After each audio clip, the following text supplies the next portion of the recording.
eu quero falar sobre milagres acontecem quando nós oramos. E espero que depois dessa palavra a sua fé seja tão ativada que você vai vir orar todo dia. Amém? Então vamos ler lá em Tiago. Eu vou pedir a gentileza para os nossos irmãos da nossa equipe da multimídia ali acrescentar alguns versículos. Lá Tiago capítulo 5, nós vamos ler do 13 ao 17. Eu dei uma mudançazinha, né, para a gente ampliar mais a ideia da oração. Tiago, apóstolo, capítulo 5, verso 13. Diz assim: está alguém entre vós sofrendo? Tem alguém entre nós sofrendo? Faça o que, irmãos? Oração. Está alguém alegre? Tem alguém alegre entre nós? Faz o que, irmãos? Cante louvores.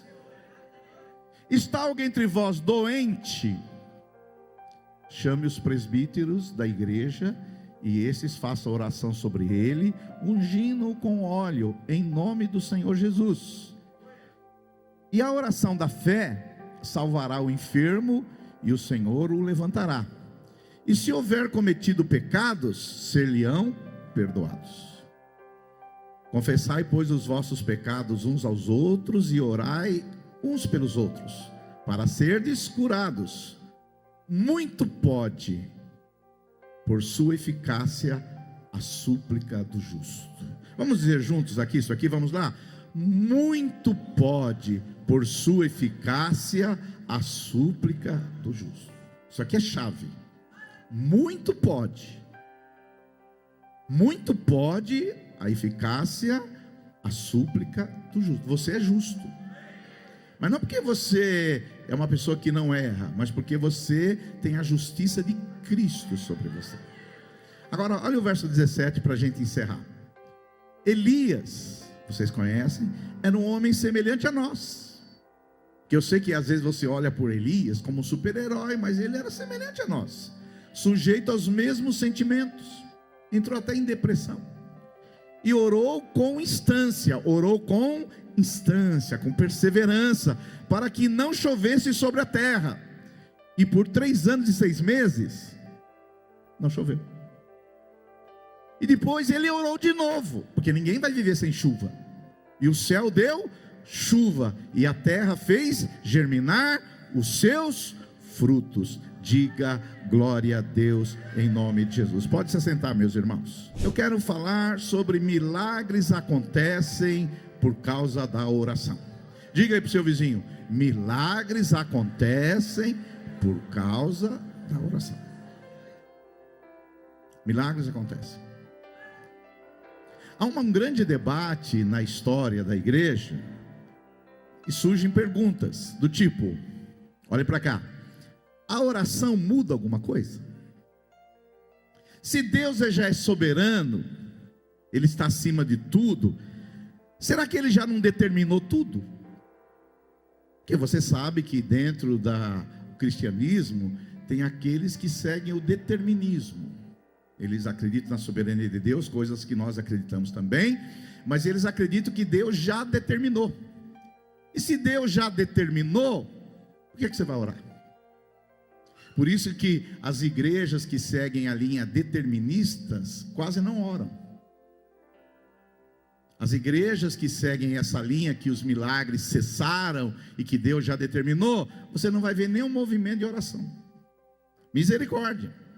Agora, uma afirmação que nós temos que saber é que a oração não tem poder.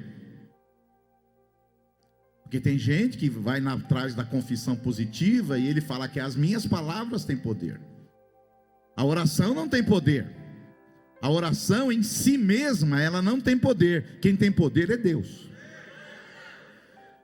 Quem tem poder é Deus. E Ele usa a oração para manifestar o poder dEle. Porque a oração conecta a nossa fraqueza com a onipotência divina.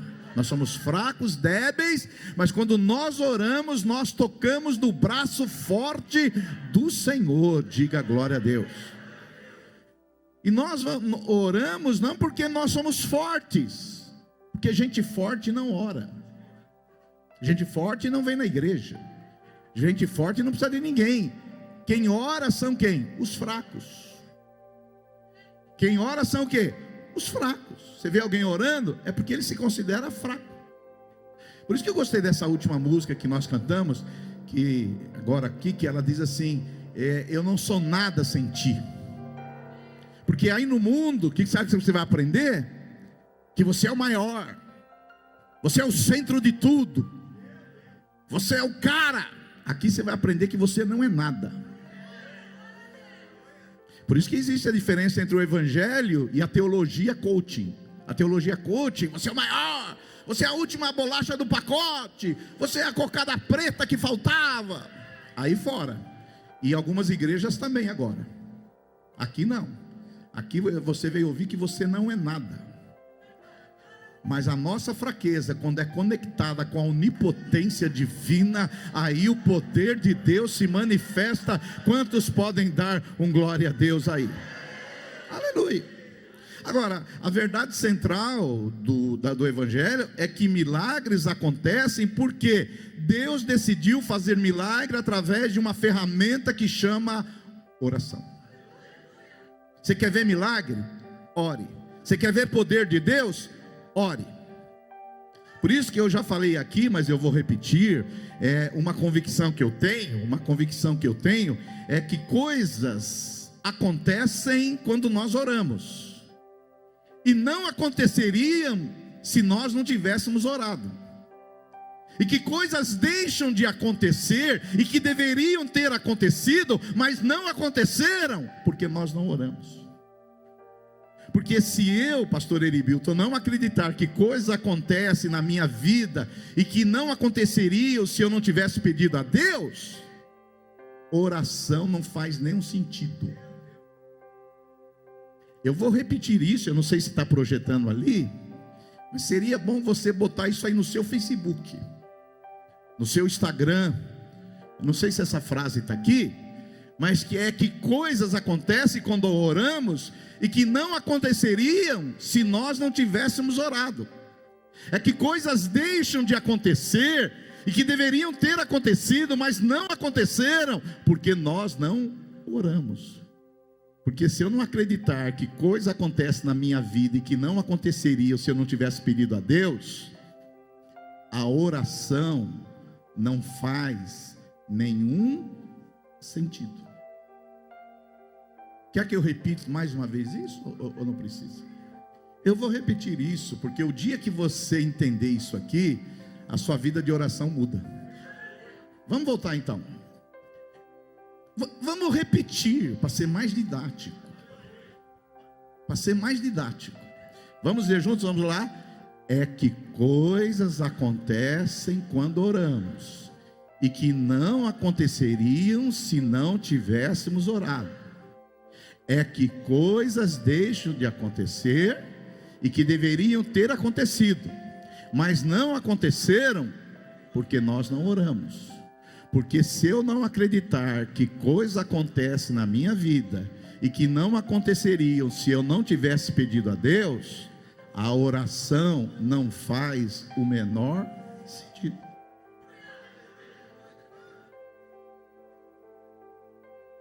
Se precisar, a gente fala de novo, porque isso aqui, você fala assim, pastor, mas isso aqui é óbvio, mas por que os crentes não oram?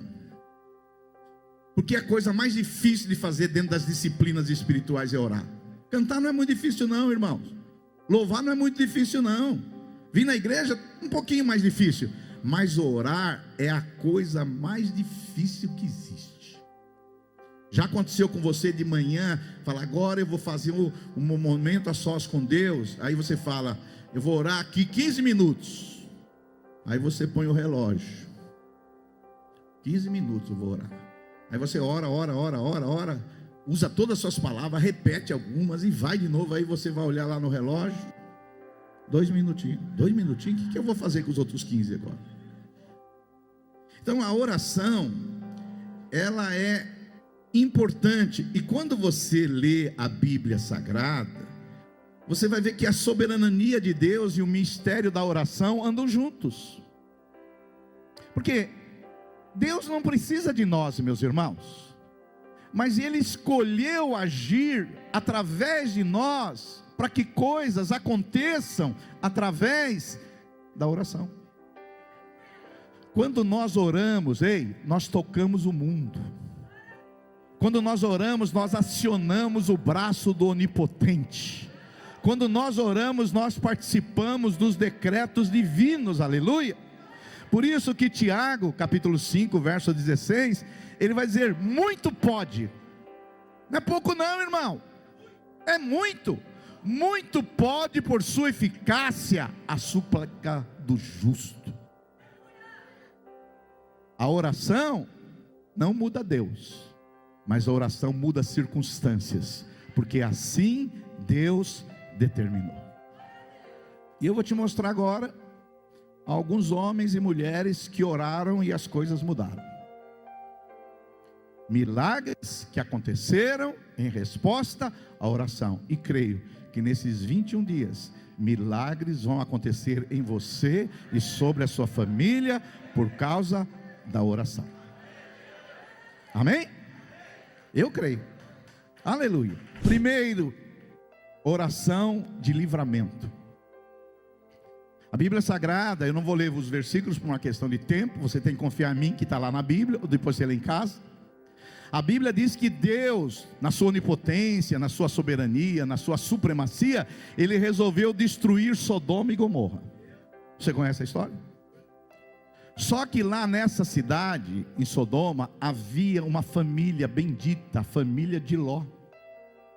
E aí Abraão fala: Senhor, mas o Senhor vai destruir Sodoma, e se tiver 50 pessoas boas lá? O Senhor disse: se tiver 50 pessoas eu não vou destruir. Aí Abraão fala: Senhor, e só se tiver só 30? O Senhor está: não, se tiver só 30 eu também não vou destruir. Depois Abraão falou: Senhor, e se tiver só 10? Foi abaixando. O Senhor falou também: não vou destruir.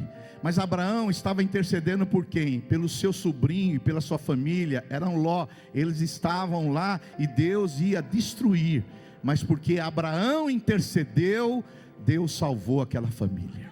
E porque você vai interceder nesses dias, Deus vai salvar a sua família também desse mundo, em nome de Jesus Cristo. Outro exemplo de livramento é Moisés. Moisés também era um homem que acreditava na oração. Além de Abraão, Moisés. Por quê? Deus estava tão irritado com o povo de Israel, porque eles aprontavam todas. Bezerro de ouro, fazia coisa que não era para fazer. Deus falou: Moisés, eu não aguento mais esses caras. Eu vou fazer o seguinte, Moisés, eu vou destruir todo mundo, eu vou passar como rolo compressor, eu vou acabar com essa nação, e a partir de você, eu vou fazer mais um povo. Se fosse eu, Lídia, talvez eu falava: Senhor, faz mesmo, acaba com todo mundo aí. Mas Moisés era um homem de oração. Moisés intercede: Senhor, se o Senhor fizer isso, o que os outros vão pensar? Parece que Moisés estava dando conselhos para Deus, se o homem pode dar conselho para Deus. Aí ele fala: não, Senhor, os egípcios vão achar que o Senhor tirou de lá, que o Senhor não conseguiu e tal. E Moisés intercede pelo povo de Deus, e Deus resolve ter misericórdia e não destruiu Israel.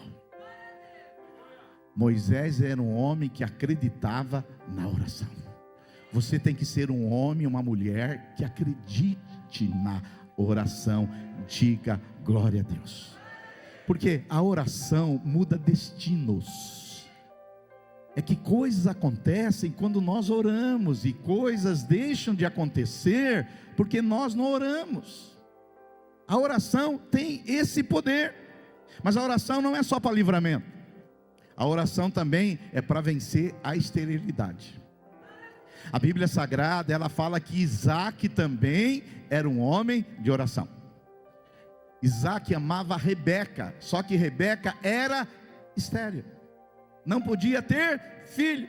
E naquela época não havia essa questão da inseminação artificial, né? Naquela época não existia. E quem não dava filhos era olhado pelo mundo como uma pessoa maldita. Mas Isaac começou a orar por Rebeca. E você sabe quanto tempo ele orou?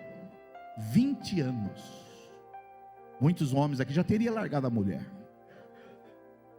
Esses dias eu vi uma pesquisa, que 65% dos homens, quando a mulher fica doente, eles abandonam. Isso não é um homem, isso é um verme, é um covarde. É um covarde. Um homem, quando a mulher fica doente, ele larga, é um covarde. Se você fez isso, eu quero dizer para você que você é um covarde.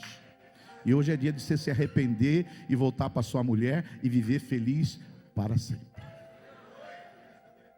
Ô pastor, eu vim na igreja para ser chamado de covarde? É, porque aqui nessa igreja é a igreja de homens de verdade, homens de valor.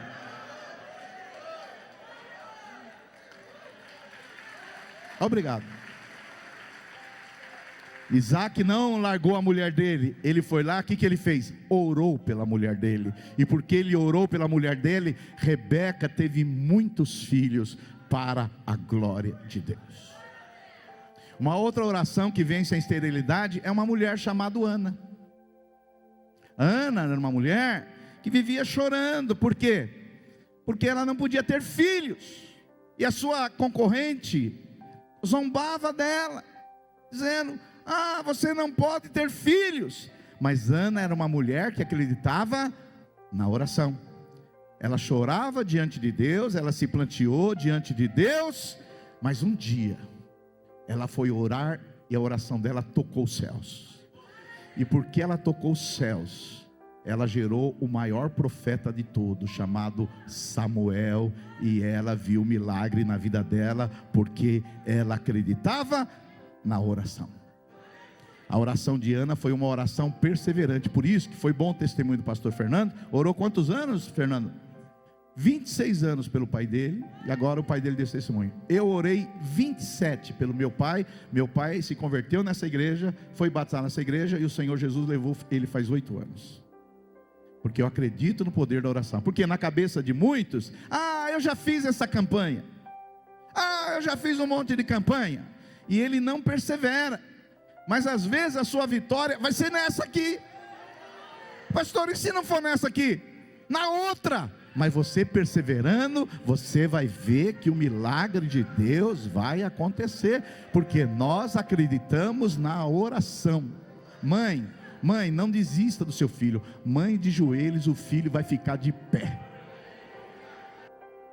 Então, oração para vencer, para livramento, oração para vencer a esterilidade, oração também para quê? Para mudar a identidade. Jacó era um homem que acreditava na oração.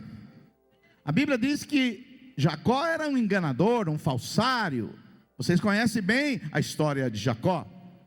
Só que ele também era um homem de oração.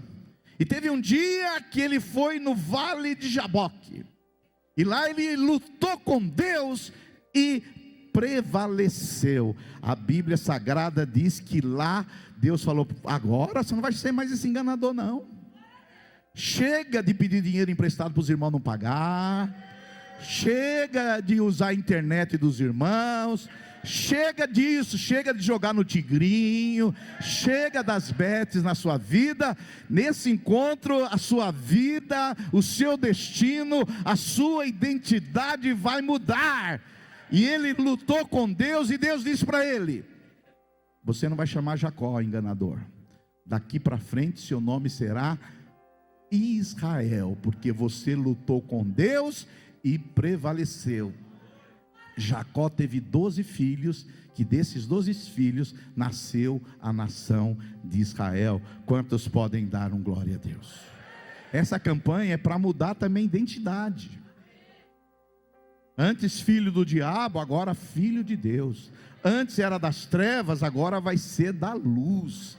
Antes um marido truculento, ignorante, levanta a mão para bater na mulher, agora vai levantar a mão para adorar Jesus. Antes um homem duro, e agora vai ser uma flor de Jesus. Nem um homem deu amém, mas eu entendo perfeitamente. Deus que muda a identidade. Que talvez a sua identidade é a identidade de ser um linguarudo, truculento, malvoso, você é o Toninho malvadeza, tudo que você fala é maligno, você só vê defeito nos outros. Mas nessa campanha o Senhor pode ativar você e mudar você para sempre. Esses dias aconteceu uma coisa engraçada na minha família. Minha mulher não gosta de coisa da minha família, mas essa aqui eu vou contar.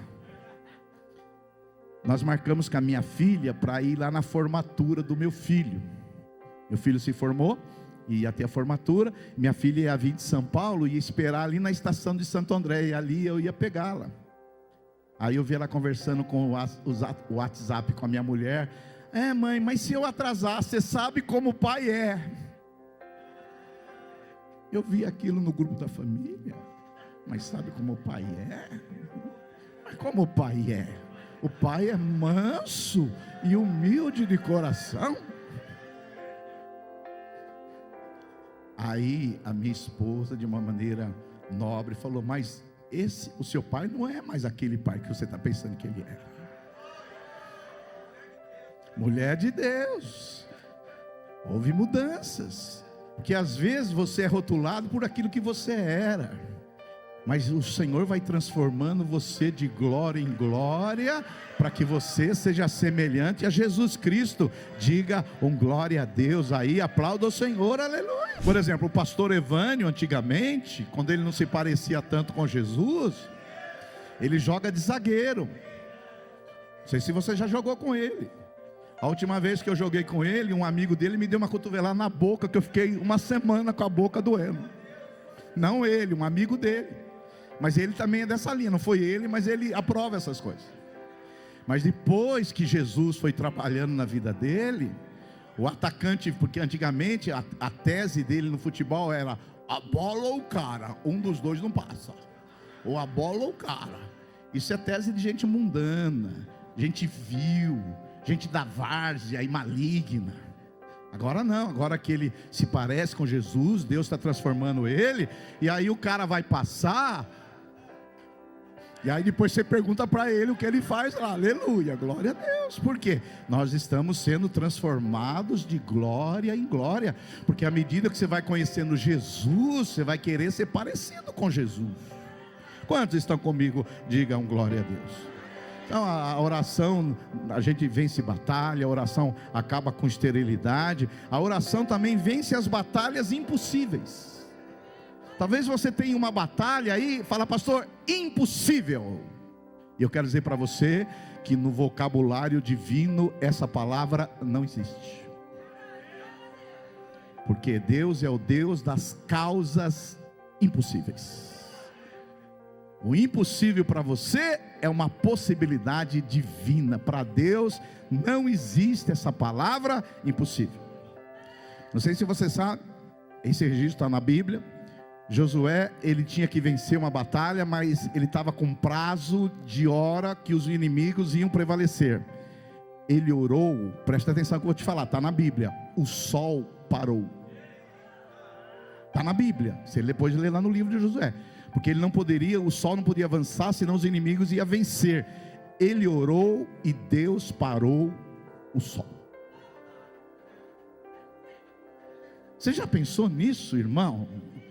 Ele orou e o Senhor mexeu com o sistema solar. Esse é o Deus. Agora você acha que o seu probleminha perto do sistema solar, o que ele é? A oração vence batalhas. Eu não sei qual é a batalha que você está enfrentando, mas coloque na mão do Onipotente, que nesses dias Ele vai fazer algo tremendo na sua vida, em nome de Jesus.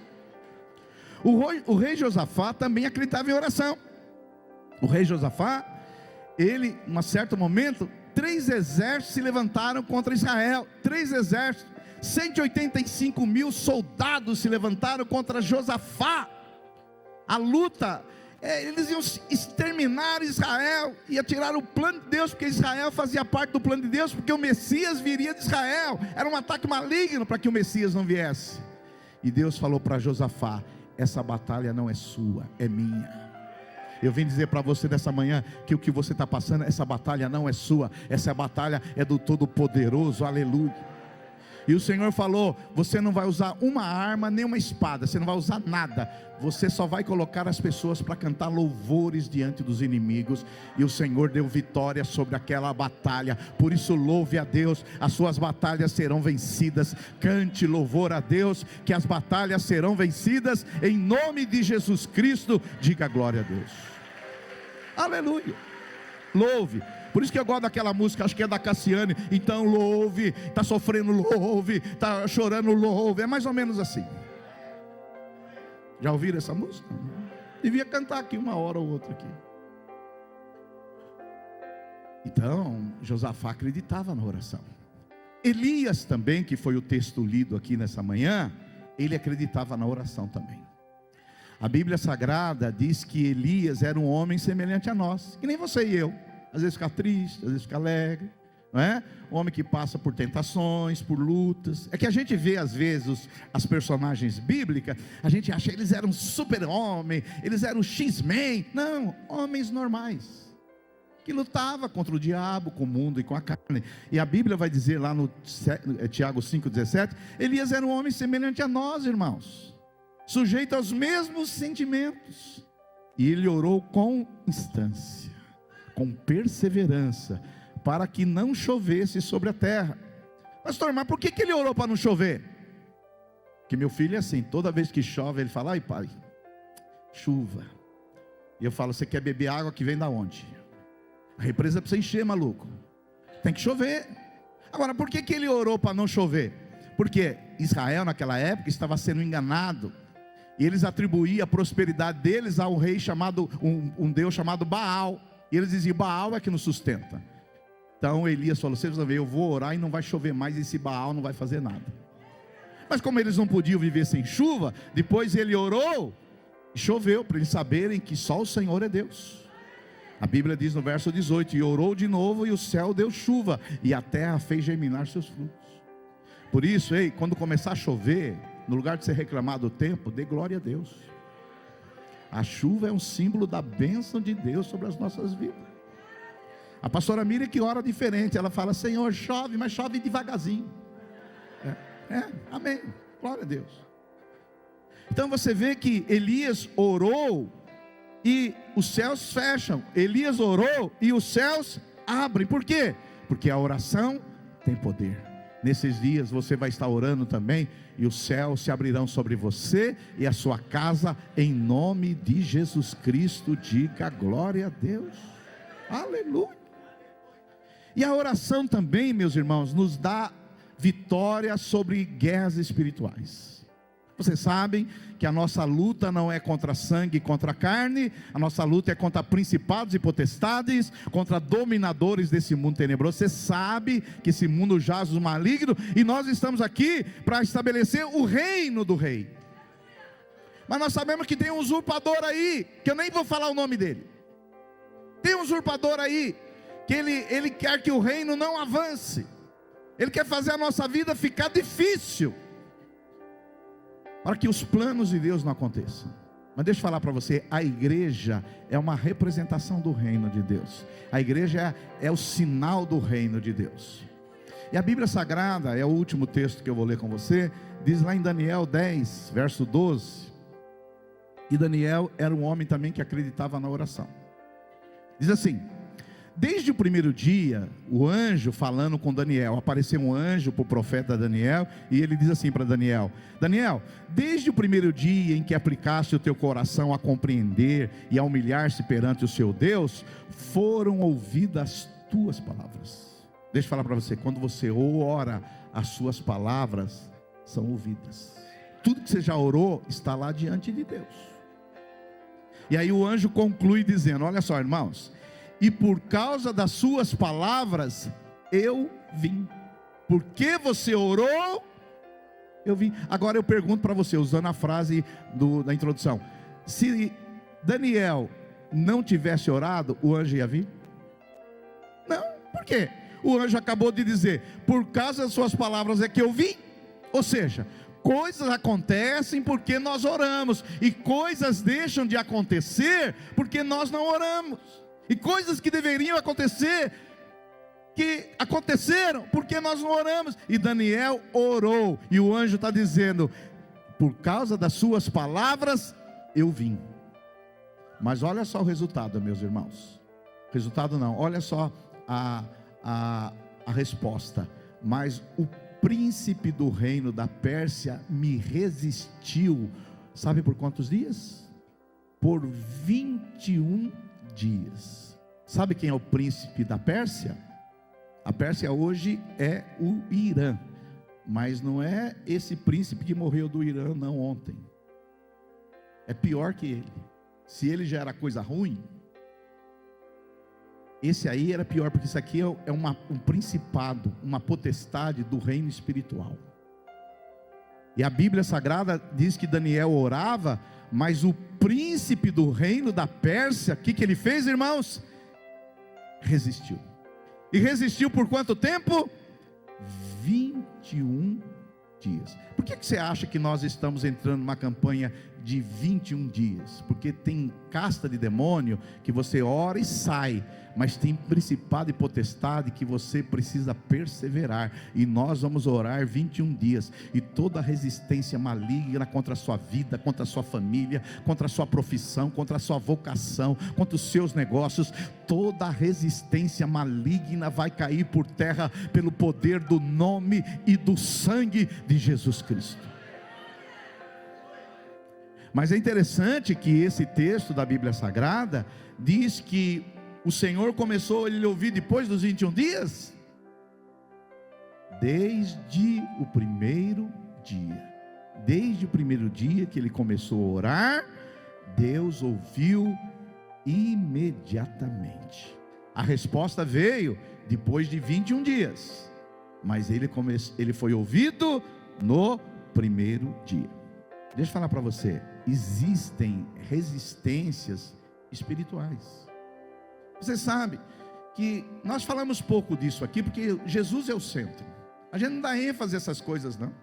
Você vê, esse livro aqui que vocês vão estar usando durante a campanha, era para ter chego na conferência de avivamento, e não chegou. Aí o pastor Fernando, ele foi me informando. Um dia não chegou porque não tinha energia na gráfica. Você sabe que nós temos que comprar até vela ultimamente, por causa de que cai muita energia, né? Pelo menos na minha casa a gente agora anda com vela e fósforo, porque infelizmente. Aí no outro eu falei: não, mas vai chegar no meio da conferência, não é, Fernando? Aí o que aconteceu? Um caminhão bateu no poste em frente à gráfica e derrubou a árvore. Aí a gráfica infelizmente não pôde pedir o livro. Aí o dono da gráfica, eu nem sei se ele é evangélico ou não, ele falou: rapaz, esse livro aqui está tendo uma resistência do caramba, nunca encontrei uma resistência dessa aqui. Ele falou assim, e ainda ele continuou dizendo, né, foi o pastor Fernando que me disse: esse livro aqui vai ganhar muitas almas para Jesus, porque eu nunca imprimi um negócio com tanta resistência que nesse livro.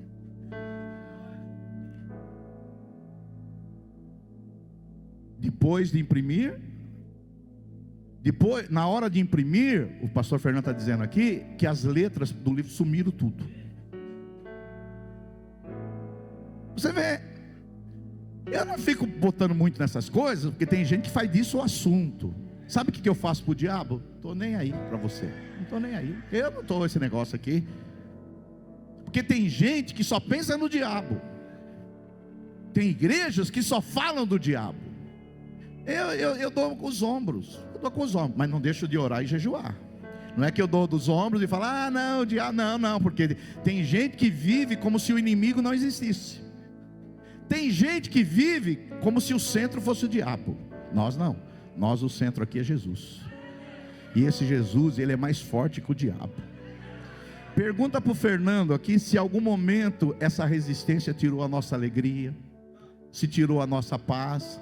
Falei: o diabo pode resistir, mas maior é o que está em nós do que aquele que está no mundo. E esse livro vai chegar, e chegou. Vamos usá-lo aqui para a glória do Senhor Jesus. Aleluia. Por isso eu vim dizer para você aqui: milagres acontecem quando nós oramos. Quando nós oramos, irmãos, milagres acontecem. E quando nós deixamos de orar, milagres deixam de acontecer. Que coisas deixam de acontecer na nossa vida, que deveriam ter acontecido, mas que não aconteceram, porque nós não oramos.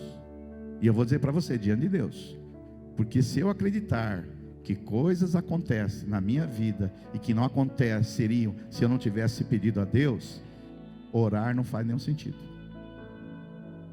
Por isso, eu vou dizer para você, nós como igreja, estamos num tempo de batalha espiritual e de oração.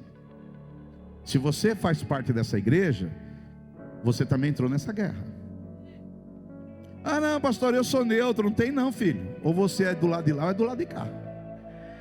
Não tem esse negócio. Ah não, pastor, eu só venho aqui de domingo de manhã. Se você vem aqui, você entrou numa briga feia.